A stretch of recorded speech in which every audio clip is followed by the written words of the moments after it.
ትምህርት ቤቶች፣ ጋምቤላ 2 ትምህርት ቤቶች፣ ሐረሪ 3 ትምህርት ቤቶች፣ ኦሮሚያ 156 ትምህርት ቤቶች፣ ሲዳማ 16 ትምህርት ቤቶች፣ ሶማሌ 9 ትምህርት ቤቶች፣ ደቡብ ኢትዮጵያ 86 ትምህርት ቤቶች፣ ደቡብ ምዕራብ ኢትዮጵያ 69 ትምህርት ቤቶች እና ትግራይ 48 ትምህርት ቤቶች ምንም ተማሪ አላሳለፉም። 100% ያሳለፉ ደግሞ አዲስ አበባ 24፣ አፋር 1፣ አማራ 8፣ ማዕከላዊ ኢትዮጵያ 3 ትምህርት ቤቶች፣ ድሬዳዋ 1፣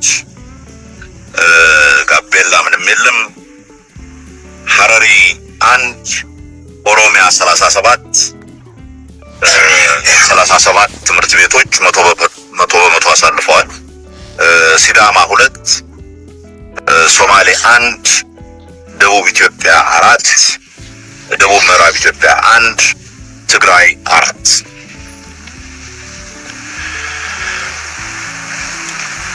ፈተና በሁለት መልኩ ሃይብሪድ እንትን ነው የሰጠነው። እንደምታውቁት ኮምፒውተር ቤዝድ ቴስቲንግ እና ፔፐር ቤዝድ ቴስቲንግ በሁለቱ መካከል ያለው የማለፍ ምጣኔ ሲግኒፊካንት የሆነ ዲፍረንስ አለ። በኮምፒውተር ቤዝድ ኦንላይን የተፈተኑ ተማሪዎች 18.37% አሳልፈዋል። በወረቀት ፈተና የወሰዱ 4.2% ብቻ ተማሪዎችን አሳልፈዋል። አንዱ ቶሎ ብለን ከዚህ ከወረቀት ከመፈተን ወጥተን ወደ ኦንላይን ፈተና እንገባለን ስንል ነበር። ዘንድሮ እንደማንም ገፍተን 100 እንደርሳለን ያልነው ወደ 60% አካባቢ ነው የደረስነው። በሚቀጥለው ዓመት ግን ፉል ኮሚትመንት አለ 100% በኮምፒውተር ላይ የተመሰረተ ፈተና እንሰጣለን ሁሉንም ብለን ነው የምናስበው። ከፍተኛ ውጤት የተገኘው በተፈጥሮ ሳይንስ 591 ከ600 ማለት ነው 591.6 ወንድ ኦዳ ስፔሻል ቦርዲንግ ስኩል አዳማ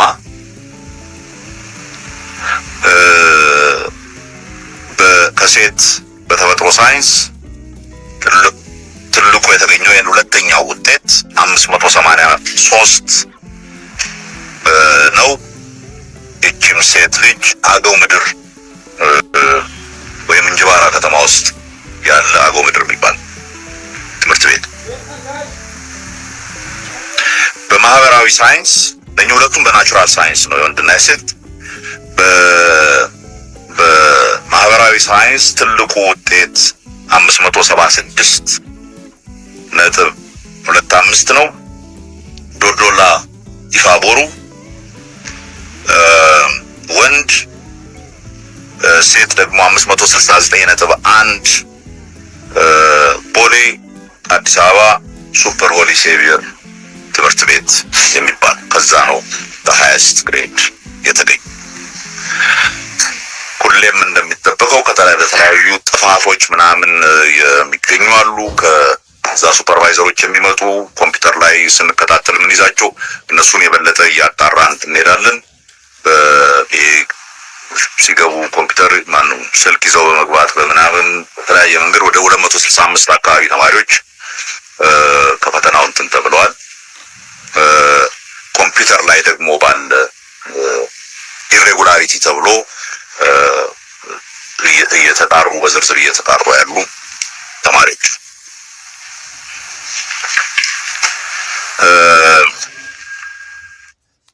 በዋናነት እነኚህ ናቸው ዋና ሃይላይቶች ናቸው ብለን ለዛሬ ያዘጋጀንላችሁ። በአጠቃላይ ያለው ስሜት ከእናንተ ጋር ከመነጋገራችን በፊት ከክልል የትምህርት ቢሮ ኃላፊዎች ጋር ስንነጋገር ነበር። በውጤቱ በአብዛኛው ደስተኞች ነን።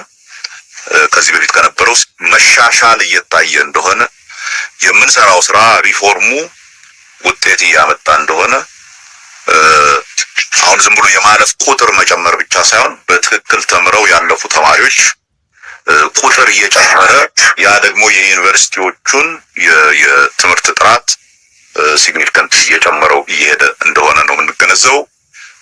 ይሄ እንግዲህ ባለፈው ጊዜ ይሄንን የፈተና አሰጣጥ ስንጀምር 9ኛ ክፍል የነበሩ በሙሉ አሁን ጨርሰው ወጥተዋል። አሁን ያኔ 7ኛ እና 8ኛ የነበሩት ናቸው አሁን እየገቡ ያሉት። ከዛ ቀጥሎ ኤሌመንተሪ ያሉትም እየጨመሩ ሲሄዱ ትምህርቱ ከታች ጀምሮ ኢምፕሩቭመንት እያሳየ ሲመጣ ያ የምናስበው የነበረው እስከ 20% 15-20% ያለው ሬንጅ ውስጥ በአጭር ጊዜ እንደርሳለን ብለን ነው ተስፋ የምናደርገው። ይሄ ምንም ያላሳለፉ ትምህርት ቤቶች ያለፉት 5 ዓመታት ያልኩ በነገራችን ላይ ዘ ነምበርስ አር ኖት ኔሰሰሪሊ ዘ ሴም ስኩልስ ላይሆን ይችላሉ። አንዳንዱ በመሃል ገብቶ